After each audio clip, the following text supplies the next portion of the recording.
Assalamualaikum warahmatullahi wabarakatuh. Semangat pagi. Apa kabar anak-anak? Ibu harap kalian semua berada dalam keadaan sehat dan tetap patuhi protokol kesehatan dimanapun kalian berada.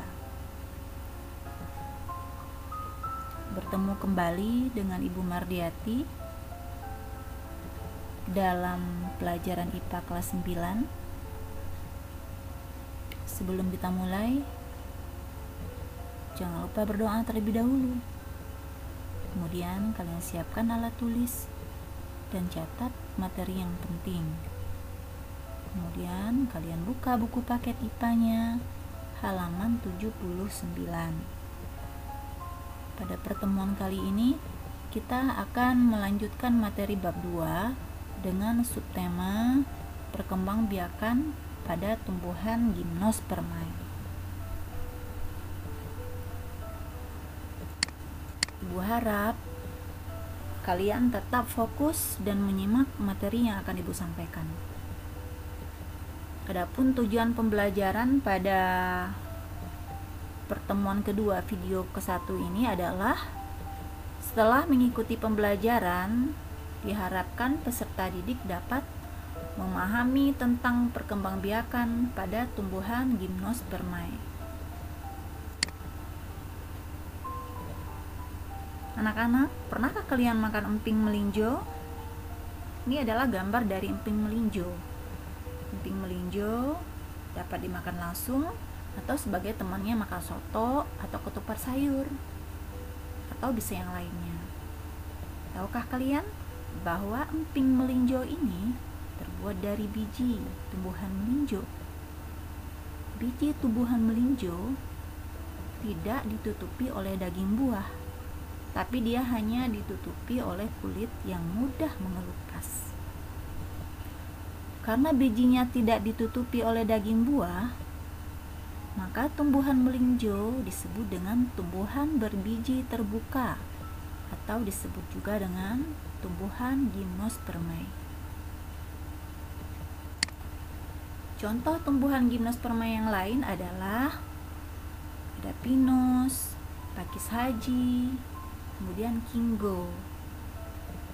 Ya, mari kita lihat bagaimana ciri-ciri dari tumbuhan gimnospermae atau tumbuhan berbiji terbuka.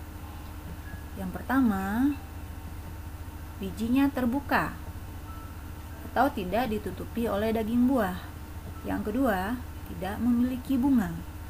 Yang ketiga, alat perkembangbiakan generatifnya berupa strobilus atau disebut juga dengan runjung. Ada dua jenis, yaitu strobilus jantan menghasilkan gamet jantan atau serbuk sari. Kemudian ada strobilus betina menghasilkan gamet betina.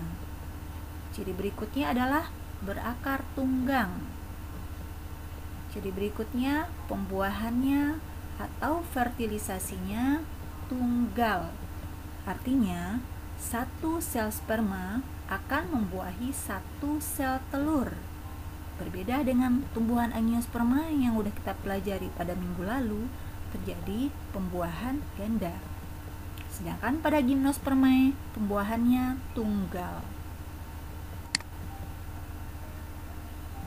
Ya, anak-anak perhatikan gambar. Ini adalah alat perkembangbiakan generatif. Yang di sebelah kiri gimnospermae, yang sebelah kanan angiospermae.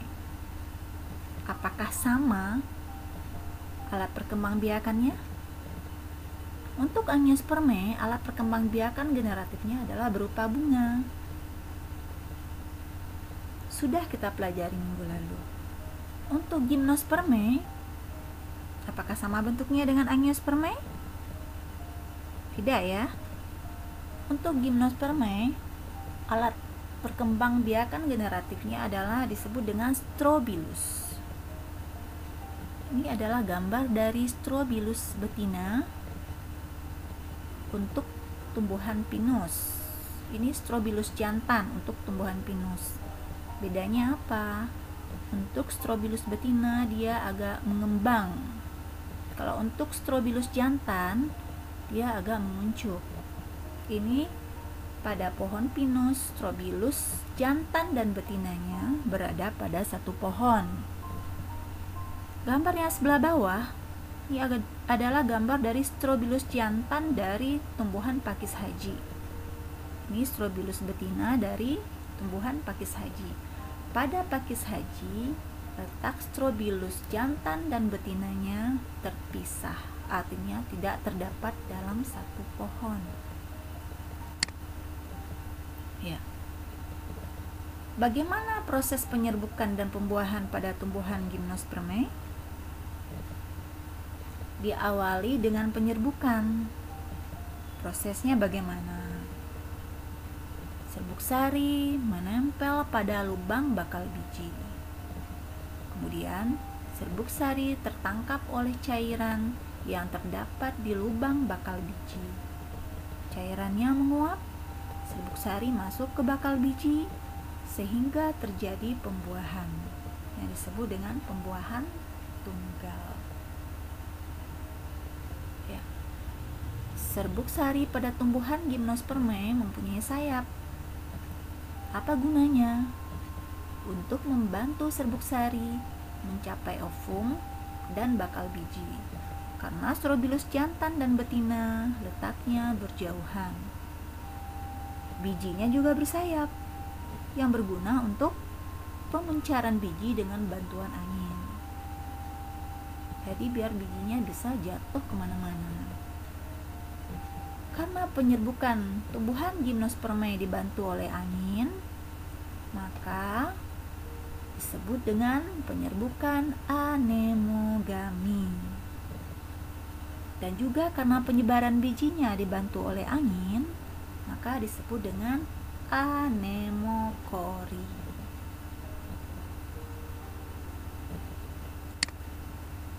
Ya. Kita lanjut dengan bagaimana siklus hidup dari tumbuhan gimnospermae. Ya, yang di sebelah kiri ini adalah gambar, yang di sebelah kanan ini adalah bagan dari siklus hidup tumbuhan gimnospermae untuk memudahkan kalian memahami dan menghafalnya. Ini adalah siklus hidup dari tumbuhan pinus, contoh dari gimnospermae ya. Nih, pohon pinus dewasa. Nih tumbuhan gimnospermae. Dia mempunyai alat kelamin jantan berupa strobilus jantan dan alat kelamin betinanya berupa strobilus betina.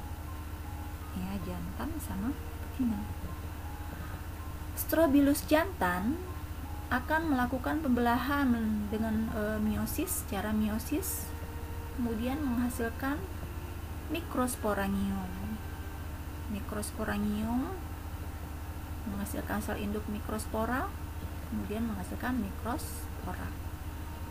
Mikrospora menghasilkan gametofit jantan, kemudian menghasilkan serbuk sari. Serbuk sari menjadi bulu serbuk sari, kemudian dia akan menjadi spermatozoid atau sperma.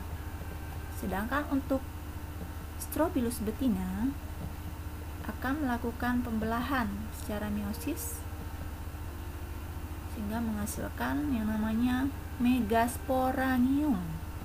Jadi kalau untuk betinanya megasporangium, untuk yang jantannya mikrosporangium. Megasporangium akan menghasilkan sel induk megaspora yang akhirnya akan menjadi megaspora. Ini adalah menghasilkan gametofit betina yang lanjut menghasilkan ovum atau sel telur. Ovum. Apabila serbuk sari atau spermatozoid terbawa angin jatuh ke lubang bakal biji, maka dia akan bertemu dengan sel telur atau ovum, maka terjadilah pembuahan atau disebut juga dengan fertilisasi. Hasil dari pembuahan ini akan menghasilkan namanya zigot. Zigot akan berkembang menjadi embrio. Embrio akan berkembang menjadi biji. Biji apabila jatuh ke tempat yang cocok, maka dia akan berkecambah menjadi tumbuhan baru dan berkembang lagi menjadi tumbuhan pinus dewasa dan siklus berlanjut. Ya. Perhatikan bagan yang ada di sebelah kanan ini. Ringkasnya seperti ini. Tumbuhan Gymnospermae mempunyai dua kelamin, Strobilus jantan dan betina. Strobilus jantan akan menghasilkan Microsporangium, betina akan menghasilkan Megasporangium. Microsporangium akan menghasilkan sel induk mikrospora, kemudian menjadi mikrospora, kemudian menjadi gametofit jantan, lanjut menghasilkan serbuk sari, lanjut menghasilkan bulu serbuk sari, kemudian terbentuklah spermatozoid. Sedangkan pada Strobilus betina yang tadinya menghasilkan Megasporangium, menghasilkan sel induk megaspora, kemudian menghasilkan megaspora, kemudian menghasilkan gametofit betina yang akhirnya menjadi sel telur. Kemudian spermatozoid ini dia akan menuju ke sel telur, kemudian bertemu. Setelah mereka bertemu, terjadilah pembuahan atau disebut dengan fertilisasi. Hasil dari pertemuan itu atau pembuahan itu adalah zigot. Zigot akan berkembang menjadi embrio. Embrio akan berkembang menjadi biji. Biji nanti akan menjadi tumbuhan Gymnospermae dan siklus berlanjut.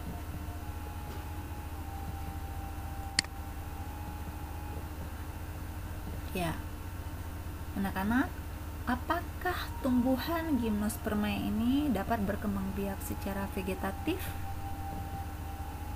Ya, perhatikan ini adalah gambar pohon pinus. Pohon pinus dapat berkembang biak dengan secara vegetatif dengan menggunakan tunas akar. Jadi di akarnya nanti akan tumbuh tunas. Tunas ini akan menjadi tumbuhan baru. Untuk tumbuhan pakis haji, cara perkembangbiakannya dengan vegetatif adalah dengan menggunakan tunas yang disebut dengan bulbil. Ini yang bulbil ya. Jadi dari sini nanti akan muncul tunas yang akan menghasilkan tumbuhan pakis haji yang baru. Untuk lebih jelasnya, silakan kalian simak video siklus hidup tumbuhan Gymnospermae berikut.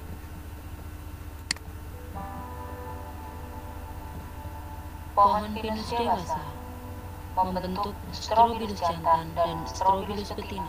Strobilus jantan yang menghasilkan gametofit jantan berupa butir serbuk sari.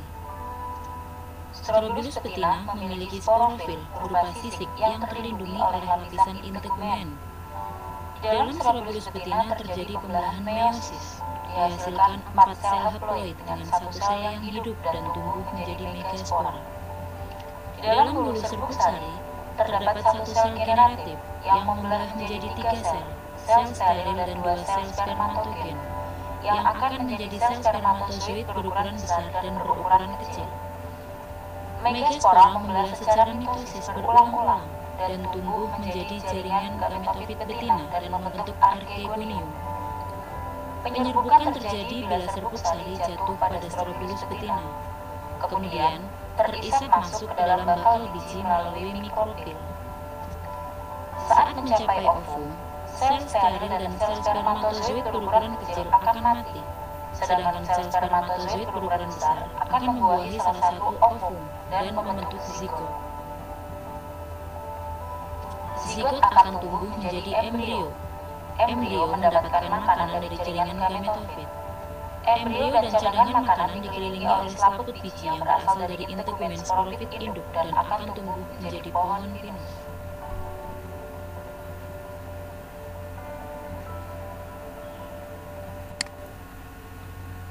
Ya, itulah tadi anak-anak tentang perkembangbiakan dari tumbuhan Gymnospermae. Gua harap kalian bisa memahami. Kalau ada yang kurang jelas, silakan diulang-ulang lagi penjelasan dari saya.